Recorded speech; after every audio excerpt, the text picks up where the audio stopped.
that we won't have a clipboard. I'll have a little clapboard this time, but I'll just go over the opening. Go ahead, I'm rolling and recording. Today is Friday, August 31. I'm H.F. Williamson. I'm interviewing Ralph Langenheim for the second day. This is for the Veterans History Project of the Library of Congress, American Folklife Center. We are at Studio X, Campbell Hall, Urbana, Illinois. Henry Radcliffe is the Director of Lighting, Sound, and Camera. Ralph, why don't you begin?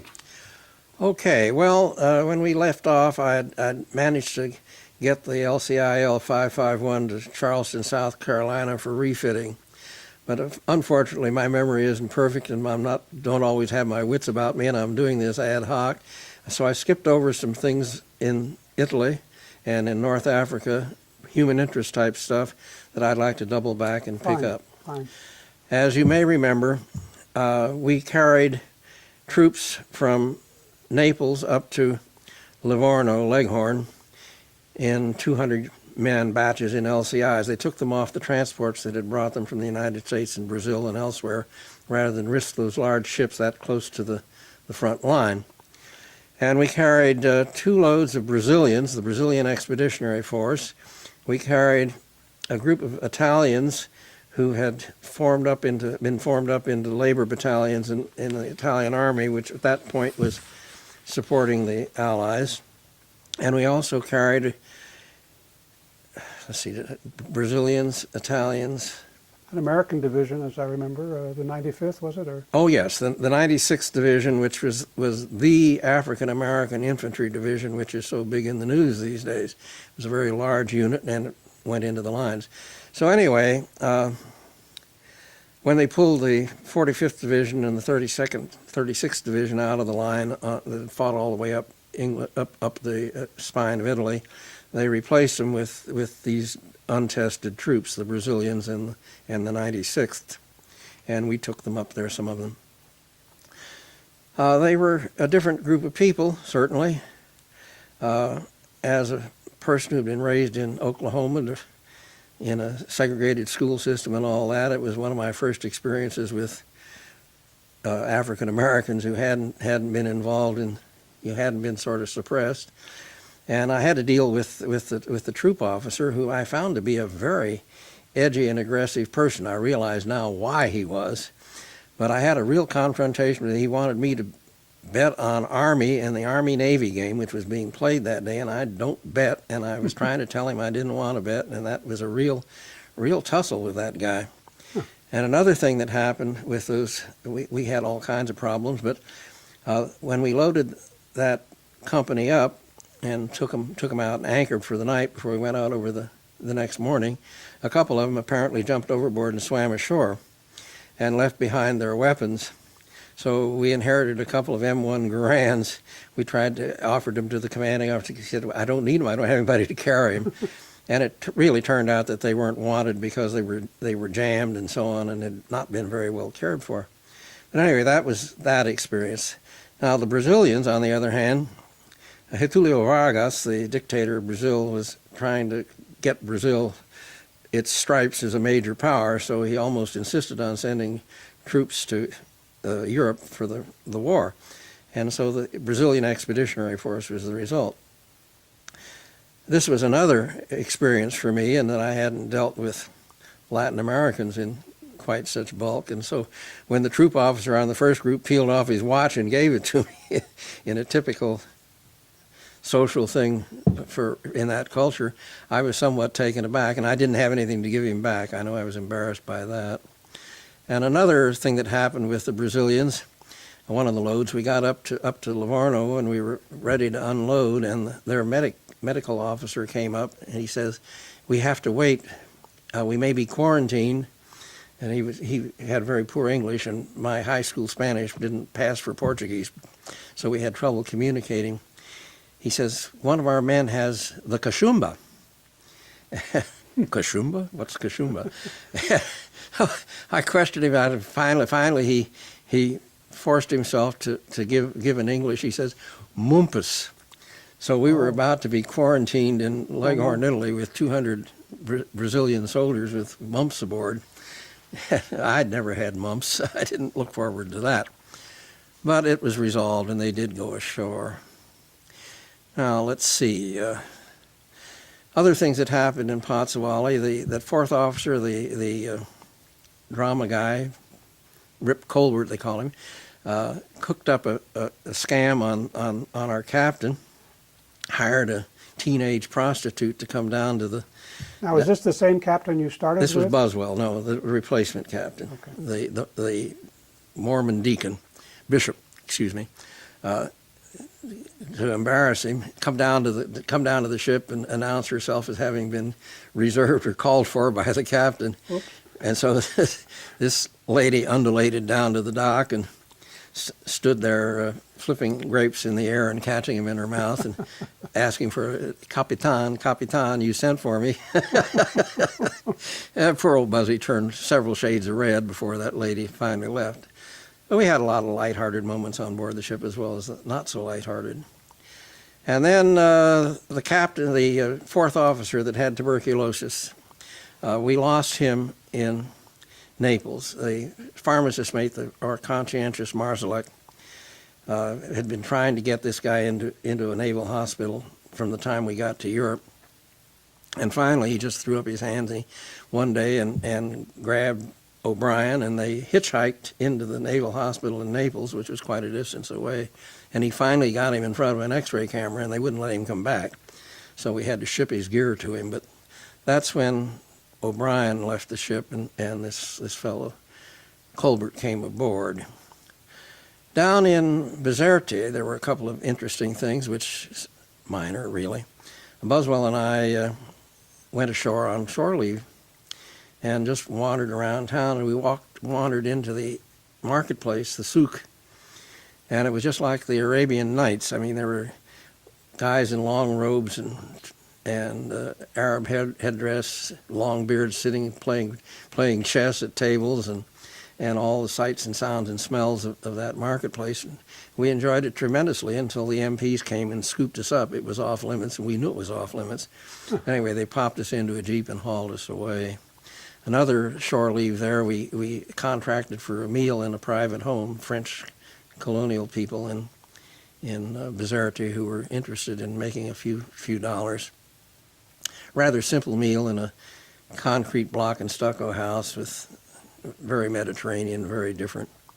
So those are a few things that happened there. But to get back to Charleston, they gutted the ship and rebuilt the insides of it and took half of our crew away, including this Colbert fellow, and a new gang of people came on board. So half crew were old-timers and half of them were brand new. We went through some rudimentary training and then started off for the Pacific coast, going down the coastline and out along the Keys in Florida. And by this time, the Atlantic was secure, so they turned on the lights. The lighthouses were operating, and the ships had their navigational lights. And one memory is swinging down from lighthouse to lighthouse on the coast of Florida. Yeah. As one was fading into the distance, you'd pick up the next one, and you'd do your piloting on those. A very pleasant cruise down to Key West, a little time in Key West, and then off across the Caribbean. We were still in convoy. It was a purely LCI convoy. There were no escort vessels, and the navigation was being done by LCI officers, which led to a contremps when we arrived at the coast of Panama, when the convoy commodore signaled a course to port to get to the Panama Canal. And Boswell and some of the other captains who also were doing their navigating had a different position. Quite a bit of the idea was we really had to turn right to the canal, and there was sort of a caucus of captains, and they overruled this guy, fortunately, because we did have to go to starboard to get into the canal. Voyage across the Caribbean was also a new thing for us. It was, the weather was pretty calm, and it was warm, and there were flying fish and dolphins, quite a bit of life. Every morning we'd have to sweep off a couple of flying fish that had not made a wet landing, and so on and so forth. It was very pleasant. And then on in through the canal, down the other side, and out into the Pacific and up the coast. And that, too, was sort of different. Now, on that side, we did go without our navigation lights and did have an escort because there were Japanese submarines in the Pacific Ocean, and theoretically we could have been attacked. But the interesting thing about the trip up the west coast of Central America is that we were going through a marine upwelling area where deep, cold waters current was coming, impinging on the coast and then rising along that coastline, bringing nutrients and high organic content in the water, and as a result, a lot of marine life, dolphins all over the place. And sailing for half a day in a sea dotted with yellow sea turtle shells scattered around, and fishermen in small boats, and at night those small boats all had lights and they bobbed up and down, so you had flashing lights. More about that later on. And on one occasion we had a giant ray come up right underneath us and broach in front of the ship. The wingspan of the thing looked to be as wide as the ship. Wow. And sharks and seabirds by the jillions. And our crews, depending upon the ship, behaved very badly. They used those turtles for target practice, and they shot at the seabirds and just wanton slaughter of marine life. Fortunately, Buswell had a conscience, and that was strictly forbidden on board our ship, as it was on board my gunboat when we were coming back south later on in the war. When I did let a guy fire at a seabird, and I was sure he was going to miss, and by God, he hit him. I'm still embarrassed by that. But anyway, we got up to San Diego and went into San Diego and went into a training mode. And about 2 weeks later, we had a couple of cases of venereal disease that had to go to the hospital. We had a good time in Panama on the way down. Coco Solo, we had shore leave there. Got into bars with bar girls, and right out of a B-grade movie. And this fellow Marzalek borrowed the Buswell's uniform and went ashore as an officer with Buswell's connivance. I learned that just a few years ago. It was quite a story. But training, we got a new officer, a fellow by the name of Alan Hamilton, replaced the fourth officer that we had picked up at Charleston. The fourth officer was one of the guys that went to the hospital and didn't come back. We never found out what he had, but we had our suspicions. But Alan Hamilton is the man who took the pictures, some of which you will be seeing, I suppose.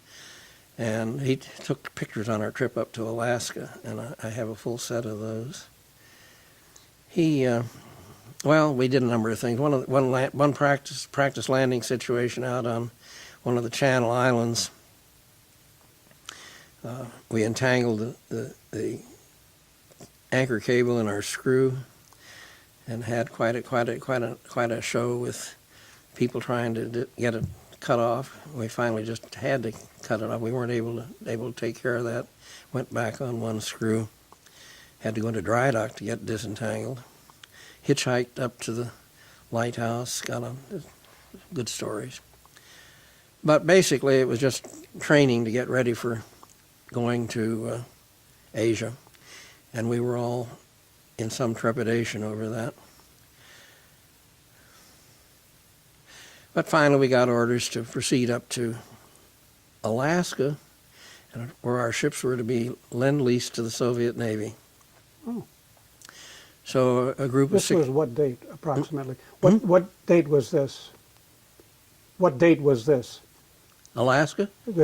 What month and year was this? When Well, it you was were... shortly before the end of the war, because the war ended while I was on board transport coming back from that. Okay. So this was in 1946. And But you were training in the summer of '45 for the Asian theater? yeah, Okay. 45 or 46, I'd have to check that. I've got it all in that book. That book's accurate because I got a hold of the ship's log, so there's a good timeline for it.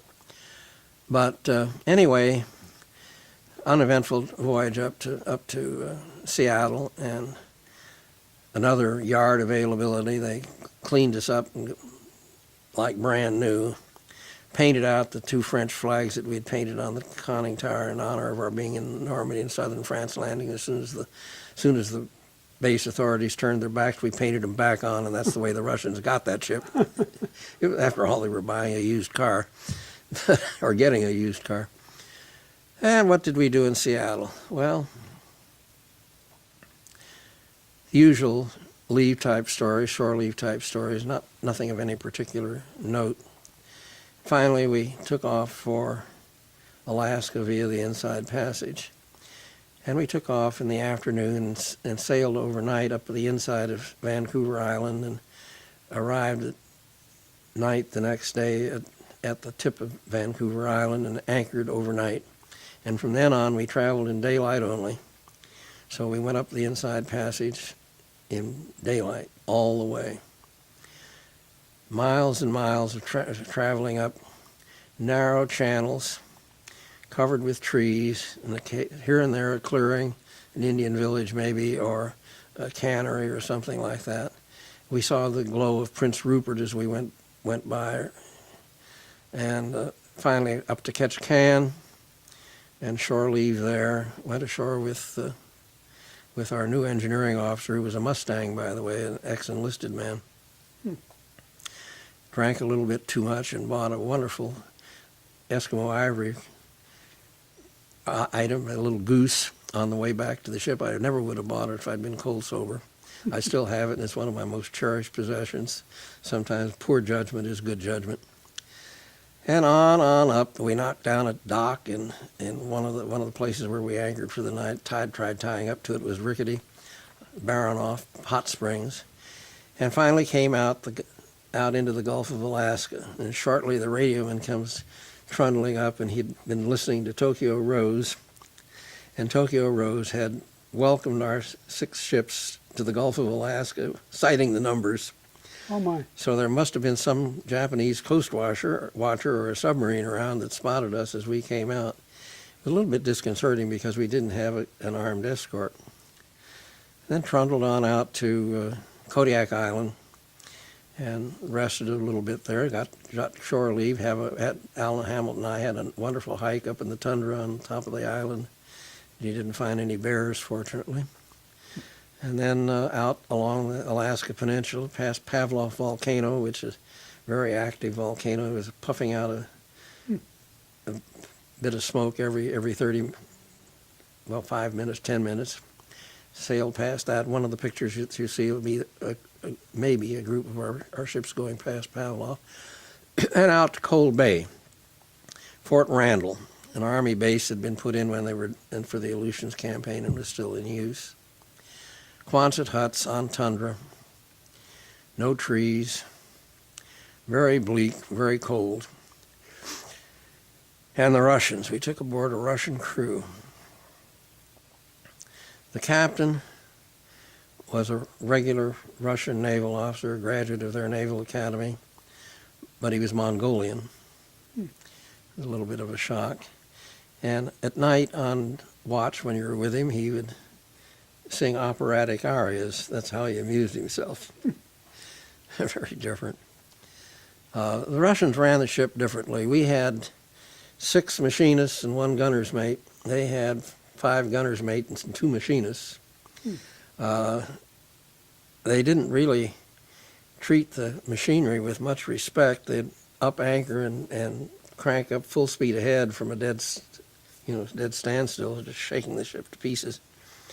We were, well, not quite to pieces, it didn't come apart, but we were sure that they would damage it. They would ram those beaches at full speed, and it was, since we weren't unloading anybody, it was chancy pulling off, and so on. But we had our time. They bought all of our underwear. Their underwear could have been made of canvas. They had money, and they bought all kinds of things. But then it came time to transfer command. The first thing they did before we went up to make the actual transfer is they brought up all the ship's whiskey, and the 5 officers, 10 officers drank it all. So we were all tipsy when we went up to go through the ceremony. And I called both crews to hand salute about 4 minutes early. I remember that. But anyway, then it was a Russian ship, and we all went back. And they went on to Vladivostok. Now, stories came back. The story that came back was that they had run it on a rock on the way over. When they didn't. It got to Vladivostok. It did participate in carrying troops down to the Kuriles when the Japanese occupied the Kuriles. And it ultimately was returned to the U.S. service and was stricken from the list like every other LCI by the Navy. And I don't know what happened to it after it was stricken from the list. Various things happened to LCIs when they were stricken from the list. Some of them ended up as tour boats in New York Harbor and were still in service at the time of 9/11. They'd been extensively remodeled. I know that because they were hauling refugees to the New Jersey shore after the bombing. Some of them, 2 of them were bought by the CIA and participated in the Bay of Pigs landing. A bunch of them went to the French in Vietnam and were transferred to the Vietnamese Navy and were ultimately retrieved and ended up in the Philippine Navy. A bunch of them were given to the British and went to India, and I don't know what happened to them. Some were given to Argentina. I don't know what happened to them. But most of them were junked. And actually, the engines were the valuable thing. They would jerk the engines, those GMC engines, and they ended up in the logging business here, there, and elsewhere. And then the rest of them were scrapped for scrap iron. There are only 2 of them still left afloat that we know of, unless the tour boats in New York Harbor haven't been replaced. But anyway, they're interesting stories as to what happened to those things, and we tried to track them down. I'm trying to write a little article about the Barbara J and Blagar, which are the 2 that were the command boats for the Bay of Pigs landing. But I can't find a lot of stuff. It's very difficult. Do you want to say who we is, the What? group? Do you want to tell us who we is, the group that's doing this? There is a group of LCI veterans that meets regularly. Well, I'm writing an article for the LC item on that if I can Yeah. get it all together. But that's the we is me. I'm interested in the history of this. So anyhow, I can find out that those things were bought by the CIA from a company that I can't identify, which may have been an offshoot of George Bush's Zapata offshore drilling people who were down there and may or may not have been mixed up in it. The Barbara J was not named after Barbara Bush. There's no J in her name, et cetera, et cetera, et cetera. And then they disappear after the landings. Let's see, we're about ready to come home from Alaska. Okay, so they put me on board. They flew us up to Dutch Harbor, or Kodiak rather, and put us on board a transport. And we were living inside a transport with a bunch of LCI officers going back. And then I got 30 days leave. Rode the train to Minneapolis to St. Des Moines, and from Des Moines to Kansas City, and from Kansas City down to Tulsa. It was a long trip on trains in those days. Mm-hmm. And enjoyed my leave, and was posted to command of a ship in the Pacific Fleet, the LCIG 397. It's a gunboat, and was ordered to report to Okinawa to pick that ship up. So it was on the train out to San Francisco, report to the Naval District there, housed in San Francisco until a transport was available, and then rode a transport to Okinawa and was put on board the LCIG 397. LCIG 397 was a member of the so-called Black Cat Flotilla, and I don't quite remember the number of it, which is memorialized by its commanding officer, Rear Admiral Morrow, I believe it is. I have to check that out. We're beyond my book by now. Anyhow, Morrill was his name. He'd been in command of a minesweeper in Manila Bay at the time of the war broke out. And when he was ordered to surrender, he didn't. He gathered together a group of his crew members, and they took a Liberty boat, which is about a 25-foot diesel launch, and proceeded to sail it to Darwin, Australia. Wow. So he escaped there's a couple of books about that, one by Morrill with somebody or other, and then a fictionalized version of it, which is pretty horrible, but it was quite an extensive thing. And then he was offered anything he wanted in the way of posting. He said, I want to be in a place where I can kill Japanese. And they said, well, the amphibious force. So he took command of an amphibious force, an LCI flotilla, and was responsible for a number of things. Apparently he was responsible for the fact that we were actually issued navigational equipment. The notion was that the reserve officers would be so limited in their capabilities that they could cross the ocean following somebody that was able to navigate. Well, we got our sextants, and we did use them, and things of that sort. And they were involved in the landings on Guam, but most notably, they were the holding force after the Peleliu. They were at Peleliu, and were also the holding force when the Japanese were just isolated up at the north end of that chain of islands. And they had a really hairy time of it. And he wrote this thing up himself after he was 80, I guess, with the aid of his wife, I guess. Anyway, it's a real fine book. It's a hard one to get a hold of. But he's never been written up as a World War II character. He was somebody who was not particularly enchanted with Halsey and the establishment, and said so. And he did great things.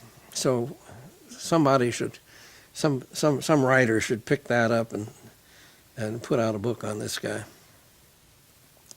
But anyway, I reported aboard, and these guys were all duly impressed by the fact that this man had been at Normandy, and I've told you about what happened to us at Normandy, like essentially nothing in the way of blood and guts and so on. Well, I was intimidated somewhat by taking over a crew that had been in several hotly contested landings and had suffered casualties and blah, blah, blah, blah, and had been through the typhoon and all of that. So there was a mutual respect and fear thing there. Anyway, I took command of that and brought it back all the way across the Pacific Ocean. Lay to off of Saipan. We didn't go ashore. Had some time at Pearl Harbor, waiting there, traveling in convoy. And finally got to San Diego and got orders for New Orleans. And I pumped that up with my crew. They were looking forward to having a decent shore leave finally. Shore leave in the Pacific was they put you in a Higgins boat and took you over to a sandbar where they opened a keg of beer. It was all guys and didn't really serve the purpose. Well, it did. It served it, but not very well. So anyway, they were all set to go, except some of them had their numbers were coming up. We were losing crew members like flies. And something happened. Somebody dropped a wrench into the gears on one of the engines. Uh-oh. We sort of thought maybe it was somebody whose numbers were due to come up while we would be en route to the Gulf Coast. But anyway, with the connivance of those of us that wanted to go, we fixed that. They wouldn't. The Navy Yard wanted to just decommission us right there, but instead they issued us some grinding tools, and we went to work, and we fixed that, and went on around. So we went down the coast again through all of the sea life and the turtles and so on and so forth. And my ship was a flagship. A little bit about that. I turned in my orders to the commanding officer of that flotilla in Okinawa. Very formal naval occasion. He had diarrhea, and he was ensconced in the throne of China. in shorts and no shirt. I turned over my orders to take command of the ship. There's a fellow by the name of Edgar Lewis Yates. He had been taken into the Navy from the Merchant Marine and reputedly had spent more time afloat than the shore all of his life. He was really a hard-nosed character. I established a pretty good relationship with him. For example, coming into Honolulu on the way back, I had the bridge and he was up there, and there were some small boats at a dock alongside in the narrow channel, and our wakes were just tossing them, smashing them up. So I just ordered a decrease to 1/3 speed without seeking authorization from the flotilla commander, and he turned around and snapped at me, "Why did you do that? Blah, blah, blah, blah." And I told him why I did that, and he said, "Good." I mean, he was okay. He was stern, but okay. But anyway, we're on our way down the coast, and we have radar, search radar, PPI as they call it, Plan Position Indicator. And we had that going. And I was asleep. I didn't have the watch. In fact, I didn't have to have a watch. I was commanding officer, but I did take one because I liked it. And the messenger comes down and said, "We're headed on a collision course with the land." And he says, "Come on up."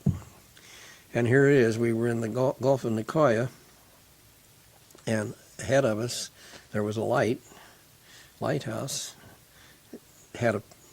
We could identify it by its signal, spacing of the flashing lights, distinguish it from all the fishing boats. So here we are, headed for shore with a whole gang of ships. So we rung up the officer in tactical command and acquainted him of that fact. He didn't have radar. He was one of the unequipped ships. So we changed course and we didn't pile up on the shore. Our reward for that was 24-hour radar watch. But it wasn't too long to get to Panama from the Gulf of Nicoya. So we get to Panama, and they bring us into the harbor with a good current running through it, and told us to wait, and left us there until mid-afternoon, waiting for our turn to go through and waiting for a pilot. And finally, the order comes down to us individually, proceed into the locks and through the canal. No pilot. Well, we'd been maneuvering. We'd had special sea detail on all that time. The first-class guys, the number one officers and men for all those positions to be alert. And here we are going through the Panama Canal without a pilot. And needless to say, it was both a challenge and a stimulation. It was great fun. So we went on through with all those guys still on duty. I mean, they had about a 20-hour day, and we got up to the other side, up in the lake, and we're waiting to get in the locks. And finally, they signaled us to enter the locks, and there was a Honduran banana boat already in the lock just ahead of us. So we ease into the lock, and I call for reverse all engines to stop us just short of the boat, Mm-hmm. And in the confusion, somebody along the way gave us all a head full. So it was like standing on the accelerator while you're easing into a parking place. So we reversed that order and also steered for the side of the lock and managed to snub her down without hitting the banana boat. Heard a lot of fast Spanish, but we got in. We got down to Coco Solo, or is it Panama? Coco Solo, and docked, and our orders were changed. We weren't going to New Orleans. We weren't going to Big Easy. We weren't going to have a fancy, nice time at leave and all of that. We were ordered to set out at dawn with no shore leave for Galveston, Texas. Well, there was a certain amount of resentment over that.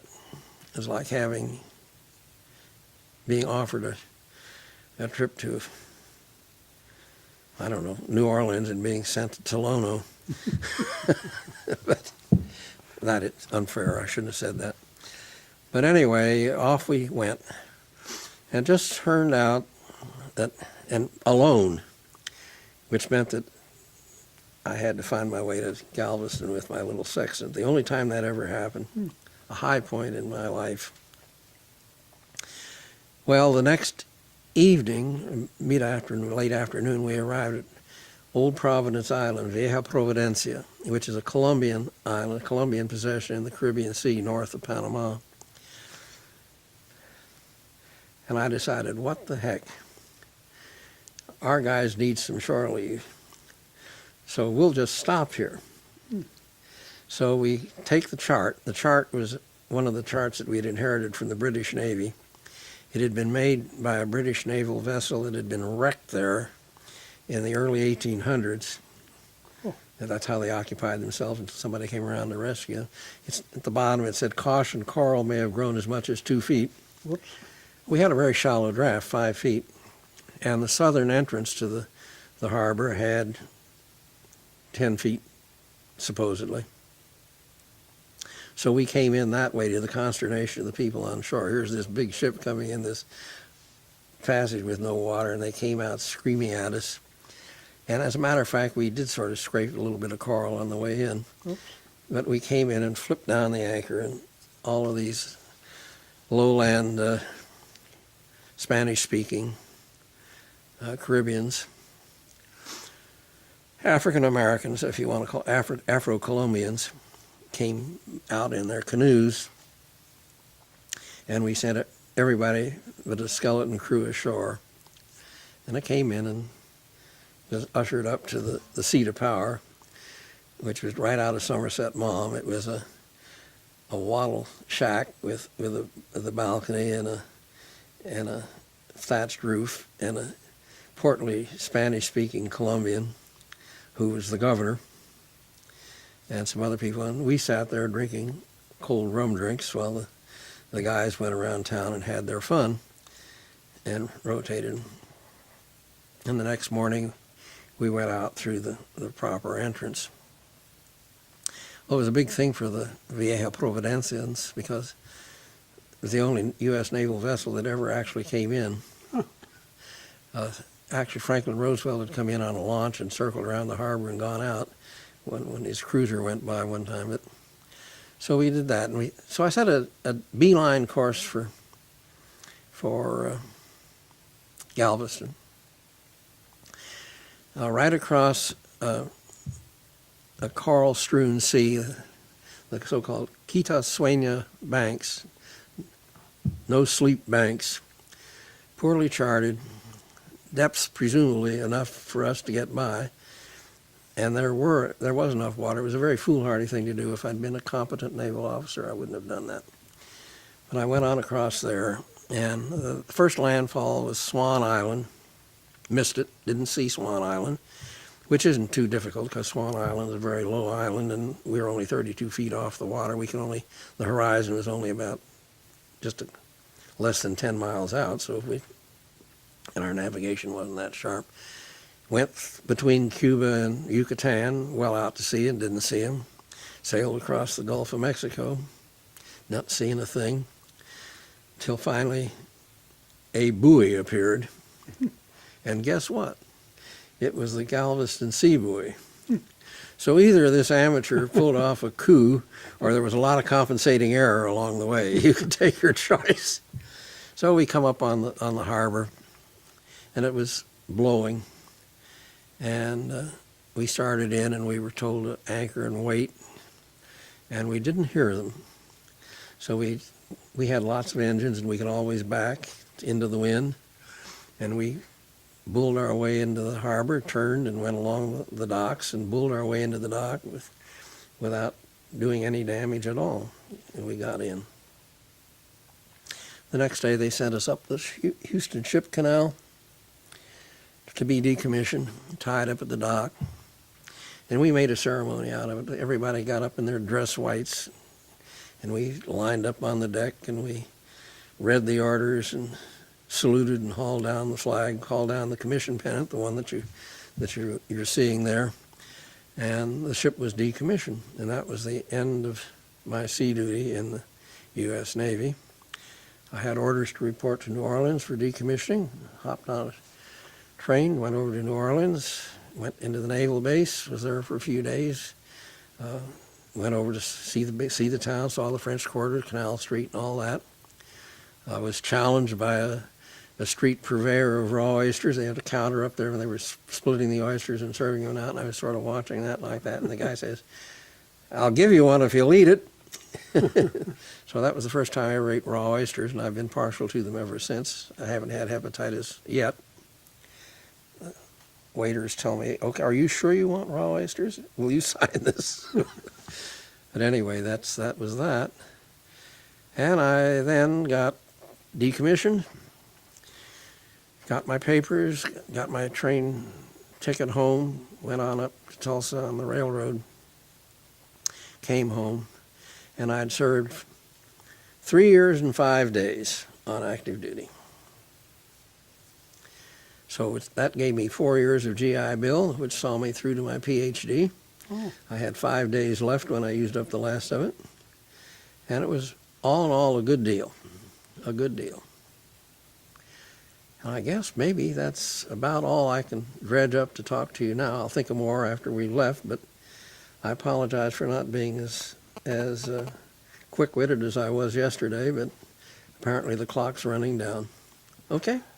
How emotional was, you had been on that ship, when you passed the ship on to the Russians as part of the Lend-Lease, that was the ship you had been on throughout that part of your career. How emotional was that moment to leave that ship? Was it a sad moment, or?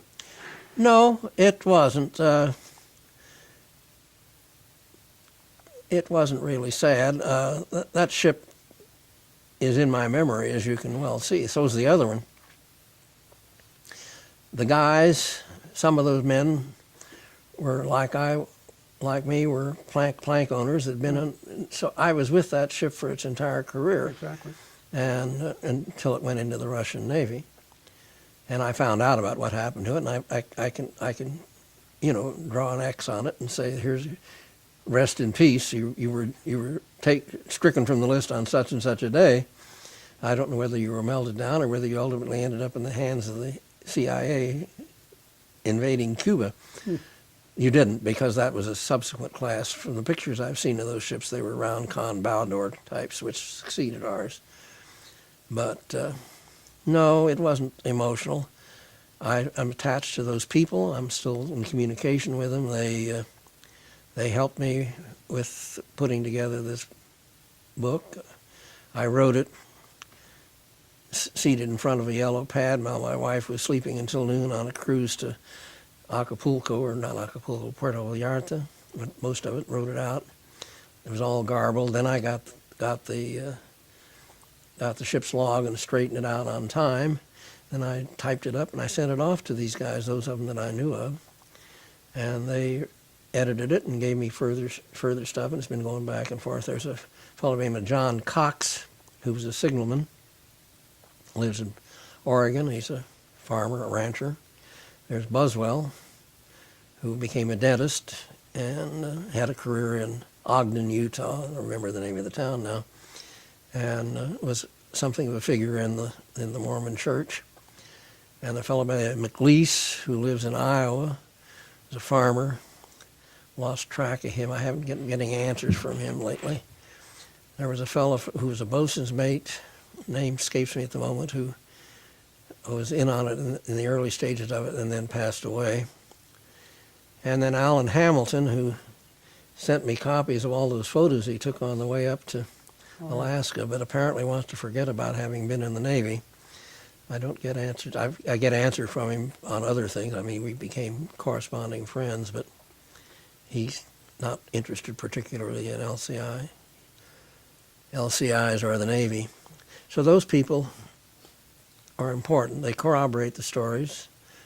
They don't necessarily corroborate all of them. The one about the Senegalese prostitutes, for example, that did not happen to us. It's one of those tricks of memory. But they're there. And you don't have that book here, do you? It may be here, but Well, anyway, the little quote in the front of it is a quotation from the guy that wrote the story of the conquest of Mexico, the only full A to Z account of it. Wrote it in his 80s while he was a rancher in Guatemala, and indignantly announces that he's setting this down because others who were not there are telling stories that just aren't true. So that's what you read when if you ever pick up the book. That'll be on the fly page. Now we know that those stories, your recall is not perfect, and you remember things that you were told about as having been there, and you remember details that aren't there. It tends to be glamorized. Things that are either horrible or very pleasant come to the forefront, and the details get lost. And it's a real effort to try to put down a, quote, true account without exaggerations and a true and complete account. And this thing that I've written isn't going to be such, and I submit that no history book is such. There are techniques and tools of scholarship that enable you to be reasonably accurate. For example, you can get original documents like the log, ship's log. You can get combat reports and so on, and I've got some of those. And you can flesh it out that way, and you can correct and corroborate those. But it is as you see it. And there's a responsibility there, which I hope I'm discharging.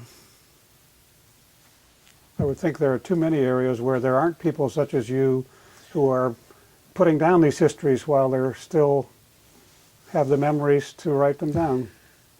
Well, there are a lot of them. I understand there are 60 people submitting to these interviews, so that's a lot of them. There's the oral history project that's been run by the Naval Institute, which deals mostly with more senior people in positions of big responsibility. Most of the admirals have done that. There are a myriad of memoirs like mine of varying degrees of reliability and editorial polish and so on. You can find them on the internet. You get the whole thing. I was reading one last night, a guy that evangelical preacher. He's mostly talking about his preaching career, but he does talk about there are too few paragraphs about his naval career. And they're out there. And that's sort of these things, the thing that we're doing here, in a sense, is the raw material from which professional, scholarly, put that in quotation mark, historians will compose their monographs, some of which will be readable, which will be popularizations, which will be less reliable, and some of which will be so detailed and so thorough that nobody but another historian will be willing to read them, except somebody that's working up policy. People that work up policy for the government ought to be reading history. If some of them had been a little bit closer to that, we might not be in some of the messes that we find ourselves right now. Well, that might be a very nice closing note for our interview. We have been talking to Ralph Langenheim as part of the Veterans History Project of the Library of Congress, American Folklife Center at Studio X, WIL-TV, Campbell Hall, Urbana, Illinois. Thank you very much. It's been a pleasure. Oh, good grief. That's that cliche that everybody That's is interviewed excellent. on That's TV. excellent. It has been a pleasure from my perspective. Are we still on the air? I better not say what I really wanted to say.